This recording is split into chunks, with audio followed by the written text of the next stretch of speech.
అతను అఫిడవిట్లో చూపించింది. ఇవేం నేను వేరే మేము కల్పించింది కాదు. ఇది affidavit copy, total affidavit copy.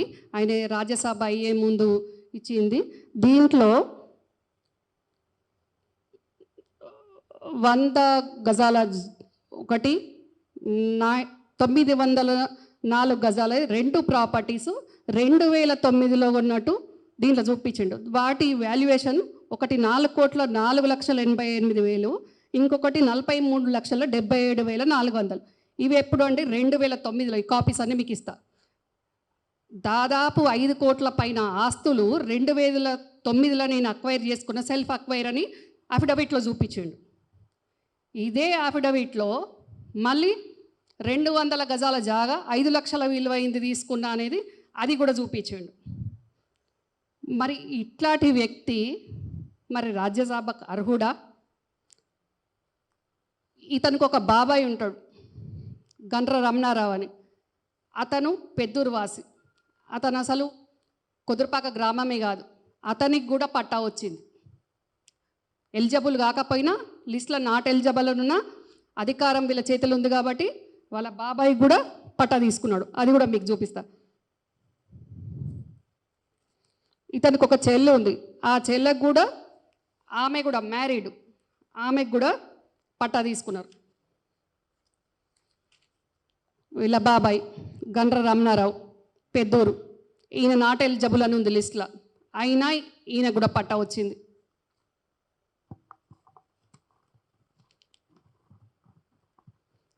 Santosh sister Soumya, ఈమె ఆల్రెడీ మ్యారీడ్, ఈమె కూడా పట్టా వచ్చింది.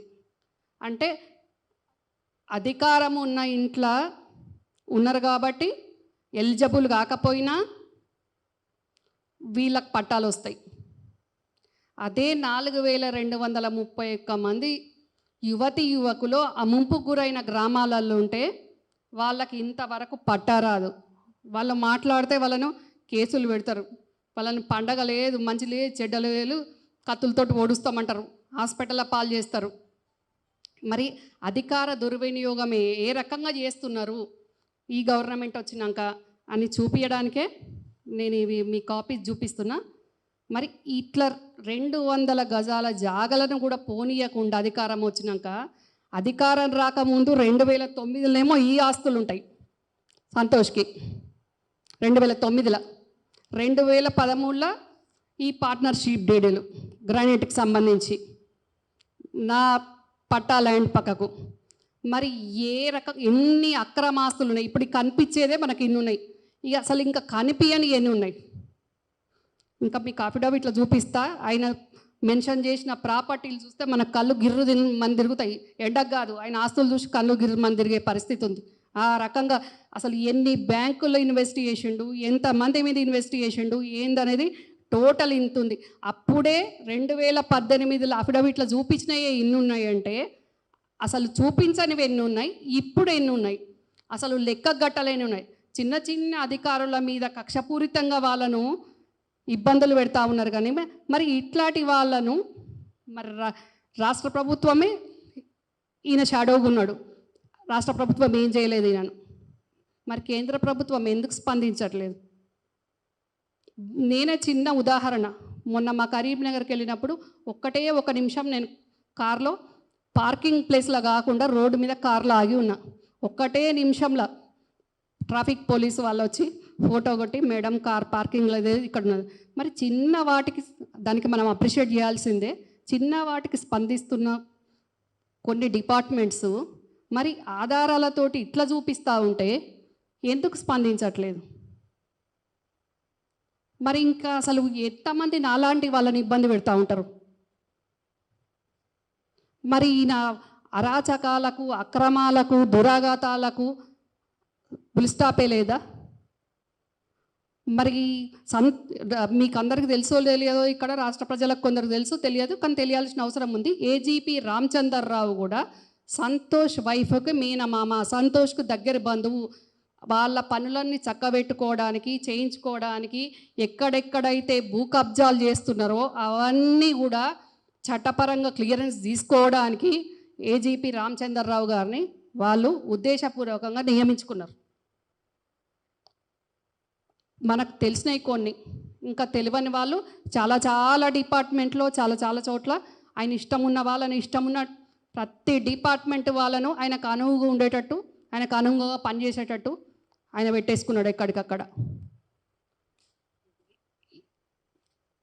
మరి ఇప్పుడు నాలాంటి దాన్ని ఇంత ఇబ్బంది పెట్టుకుంటూ అసలు ప్రెస్ మీట్ పెడతామంటే కూడా దాడులు చేస్తామని బెదిరించుకుంటూ భయభ్రాంతులకు గురి చేస్తాము అని అంటే మరి ప్రజాస్వామ్యంలో భావ ప్రకటన స్వేచ్ఛ లేదా, లేకుంటే నీ దురాఘాతాలను చూసి చూడనట్టు ఉండాలా?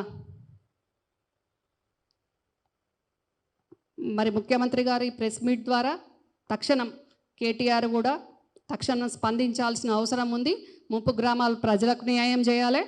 అలాగే ఎవరైతే అక్రమంగా క్వారీలు లీజులు తీసుకొని క్వారీ హోల్డర్స్ కానీ లీజ్ హోల్డర్స్ కానీ పక్కకున్న పట్టాదారులను ఇబ్బంది పెట్టుకుంటూ కబ్జా పెట్టేసుకుంటూ మరి ఇబ్బంది పెడతా ఉంటే దాని మీద స్పందించకుండా కొందరైతే కీలకమైన పదవుల్లో ఉన్న వాళ్ళైతే మంత్రులు లాంటి వాళ్ళు మేము తలుసుకుంటే రాష్ట్ర ప్రభుత్వమే పడిపోద్ది ఎంతసేపు అని మరి వాళ్ళు ఇచ్చే ముళ్ళలు మూటలక దేనికి స్పందిస్తలేరు. మరి ఇట్లాంటి పట్టాదారులలో ఎంక్రోచ్ అయ్యి క్వారీలు చేసుకుంటున్న వాళ్ళ ఇమీడియట్ లైసెన్స్ క్యాన్సిల్ చేయాల్సిన అవసరం ఉంది. వాళ్ళు ఎగ్గొట్టే పెనాల్టీస్ ఏమో ముఖ్యమంత్రి గారికి కనబడాయి. 100 కోట్ల పెనాల్టీలు ఎగ్గొట్టుకుంటూ 1000 కోట్లు సంపాదించుకుంటూ మరి చిన్న చిన్న ఇట్లాంటి పట్టాదారులను ఇబ్బంది పెట్టుకుంటూ పక్కకు లేబర్ ఉంటారు. ఆ లేబర్ను కూడా అసలు లేబర్ మా బండలు పడుతున్నాయి పైనుంచి మేము ఎట్లుండాలంటే కూడా పట్టించుకోకుండా ఆ బండలు పడుతున్నా కానీ రాత్రికి రాత్రి బెదిరింపులకు గురి చేసుకుంటూ నోరు మూసుకోవాలి మీరు, మేము ఇట్లనే చేస్తాం, లేదంటే అసలు ఏ క్వారీలకు కూడా మిమ్మల్ని లేబర్ను పనికి తీసుకోవద్దు అని ఆ లేబర్లను కూడా భయభ్రాంతులకు గురి చేసుకుంటూ ఆ రకంగా చేస్తూ ఉంటే మరి ఎవరికి చెప్పాలి, ఎక్కడ చెప్పాలి? పోలీస్ డిపార్ట్మెంట్ వాళ్ళు స్పందించరు, మైనింగ్ వాళ్ళు వీళ్ళు స్పందించరు, వేరే వాళ్ళందరూ చెప్తే నేనంటే ఏదో చట్టపరంగా ఇవన్నీ చేసుకున్నాను, ఆధారాలు కలెక్ట్ చేసుకున్నాను. మరి చేసుకోలేని వాళ్ళ పరిస్థితి ఏంది అంటే రాష్ట్ర ప్రభుత్వంకి మద్దతుదారుగా గ్రానైట్ మాఫియా ఉన్నందుకే ముఖ్యమంత్రి గారు స్పందిస్తలేరా? లేకుంటే మొత్తం సంతోష్ కన్సర్న్లో ఉన్నారు గ్రానైట్ వాళ్ళందరూ అని ఆ రకంగా స్పందిస్తలేరా?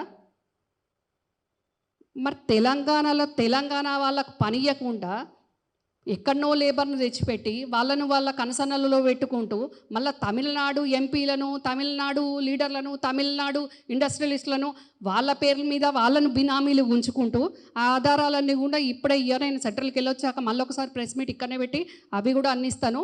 మరి ఈ రకంగా ఎందుకు ఇబ్బంది పెడుతున్నారు? నేను గతంలో హ్యూమన్ రైట్స్ కూడా వెళ్ళిన దీని మీద. హ్యూమన్ రైట్స్కి వెళ్తే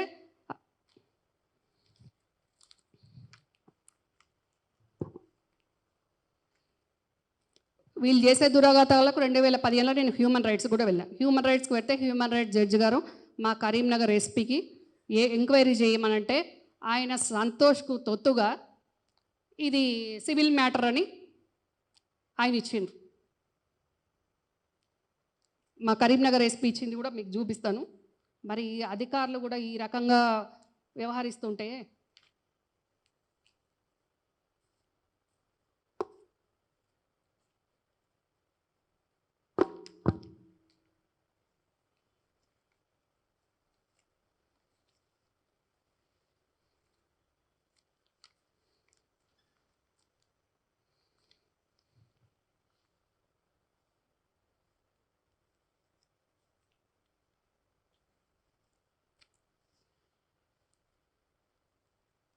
దానికి సంబంధించిన మొత్తం ఫైల్ అండి మైనింగ్ డిపార్ట్మెంట్ వాళ్ళు ఇచ్చింది టోటల్ ఫైల్.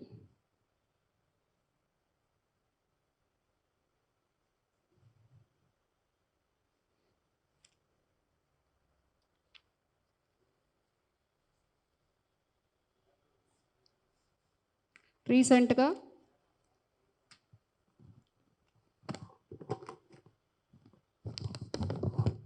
వీళ్ళు నా భూమి ఎంత ఆక్రమించుకున్నారు అని రీసెంట్గా సర్వే రిపోర్ట్ ఇది రెవెన్యూ వాళ్ళు ఇచ్చింది. అయినా కూడా ఎఫ్ఐఆర్లైనా ఛార్జ్ షీట్లైనా ఉలుకు లేదు, పలుకు లేదు, చలనం లేదు. ఏం చేసుకుంటారో చేసుకుంటారో అన్నట్టు వాళ్ళ వ్యవహారం నడుస్తుంది. మీకు ఈ సంతోష్ క్వారీలకు సంబంధించిన పార్ట్నర్షిప్ డీడ్ కూడా ఉంది, మీకు ఇస్తాను. అది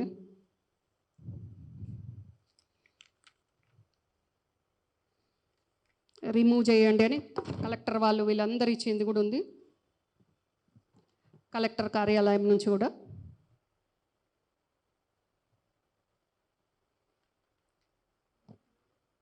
ఇది మైనింగ్ వాళ్ళు ఇచ్చింది లేటెస్ట్.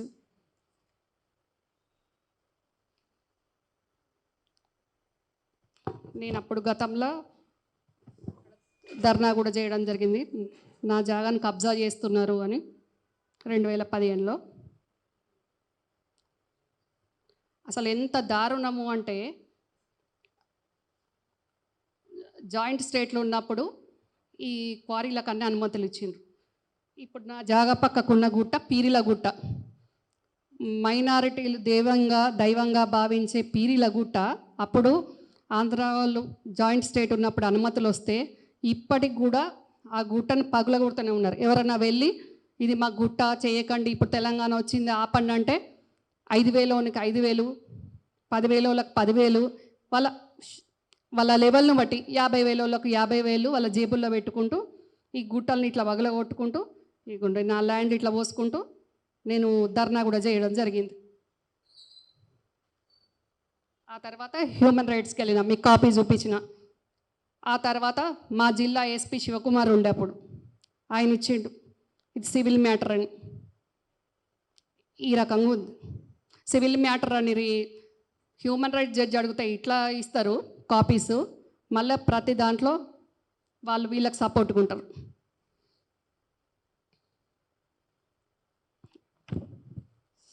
చూడండి, సంతోష్ది బీసీ కింద ఇక్కడ అండర్లైన్లో చేసింది, బీసీ కింద తీసుకున్నాడు పట్ట.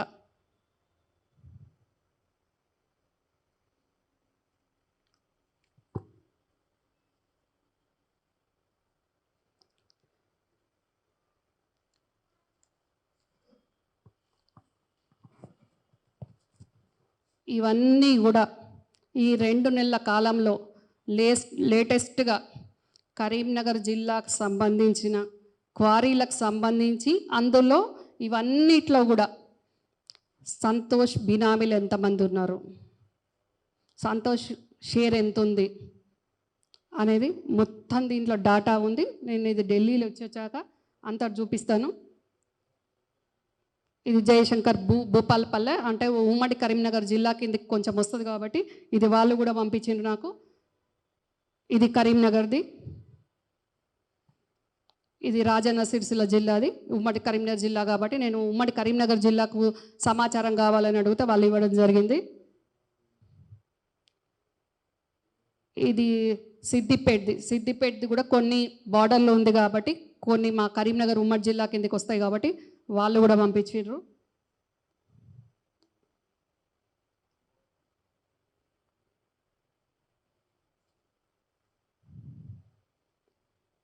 ఇది హన్మకొండ, అది కూడా కొంచెం వస్తుంది కాబట్టి వాళ్ళు కూడా పంపించిండ్రు సమాచారం. ఇది జగిత్యాల్, వాళ్ళు కూడా ఇచ్చిండ్రు సమాచారం.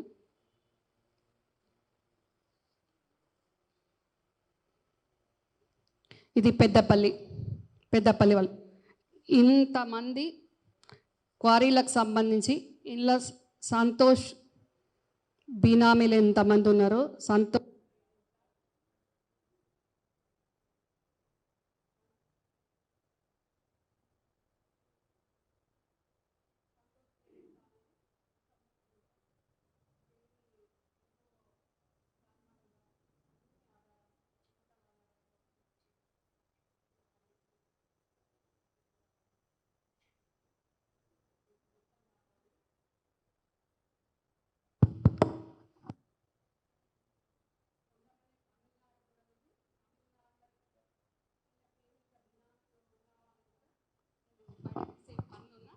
మా దగ్గర కొన్ని వీడియోస్ కూడా ఉన్నాయి. ఆ వీడియోస్ కూడా కాపీ చేసి నెక్స్ట్ ప్రెస్ మీట్లో ఢిల్లీ వెళ్ళొచ్చాక నెక్స్ట్ అది మీకు అందించడం జరుగుతుంది. ఇక్కడ నుంచి మీడియా ద్వారా రాష్ట్ర ప్రజలకు మరి ఈ వ్యక్తి వల్ల అధికారాన్ని అడ్డం పెట్టుకొని ఎంతమంది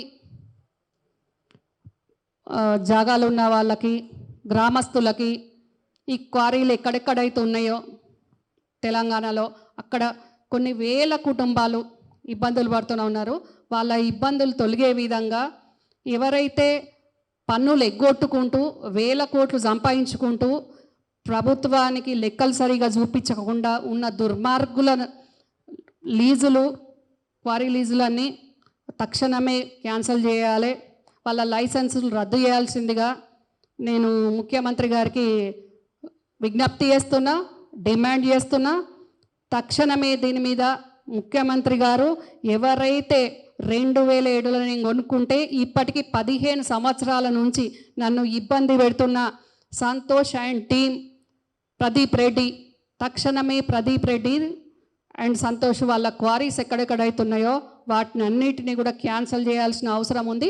క్యాన్సిల్ చేయకుంటే తప్పక నేను పోరాటం ఇంకా కూడా చేయాల్సిన అవసరం ఉంది. అందరినీ కలుపుకొని కూడా ఇప్పటికీ చాలామంది కూడా నాకు వచ్చి మాట్లాడుతూ ఉన్నారు. ఎందుకంటే చెరువులు కూడా మొత్తం చెరువులను కూడా కబ్జా చేస్తున్నారు, చెరువులను కూడా స్క్రాప్ తోటి చెరువులను కూడా నింపేస్తున్నారు. మరి చెరువులు లేకుండా అవుతున్నాయి. ముఖ్యమంత్రి గారు ఏమో కాళేశ్వరం ప్రాజెక్ట్ అని తవ్వుతూ ఉంటే వీళ్ళేమో ఎలుగందలు ఉన్న చెరువులని పూర్తి చేస్తూ ఉన్నారు అని కొందరు వస్తా అంటే మీడియా బ్రదర్స్ కొందరు మిమ్మల్ని లైవ్లో కూడా తీసుకుపోయి ఎంత దారుణంగా చేసేసిండ్రు. ఎలగందల అనేది ఒక హిస్టారికల్ ప్లేస్ని ఈ గుట్టల పేరు మీద చిన్నప్పుడు మేము వెళ్తుంటే ఇట్లా ఆ గుట్ట వచ్చింది అంటే యూర్ వచ్చింది అనుకునే వాళ్ళం. అసలు ఇప్పుడు మా పిల్లలకు చూపిద్దామన్నా గుట్ట లేకుండా అయిపోయింది. మరి పట్టాదారుల ల్యాండ్లు కబ్జా పెడతారు, చెరువులు కబ్జా పెడతారు. అసలు స్క్రాప్ పోసుకోవడానికి ప్లేస్, డంప్ చేసుకోవడానికి ప్లేస్ లేని వాళ్ళకి మరి ఏ రకంగా అనుమతులు ఇస్తున్నారు?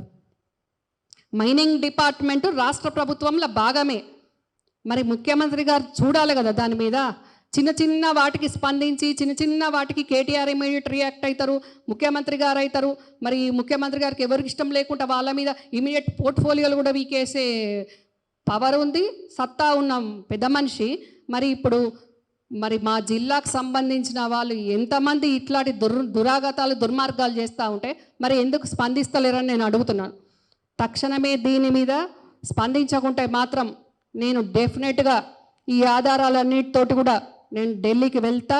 ఢిల్లీలో అందరినీ కూడా అధికారులను కానివ్వండి, వీలైతే ప్రధానమంత్రి గారు కానివ్వండి కలుసుకొని మరి ఇక్కడ జరిగేది ఏంటి అనేది నేను అన్నీ తెలియాల్సిన అవసరం ఉంది.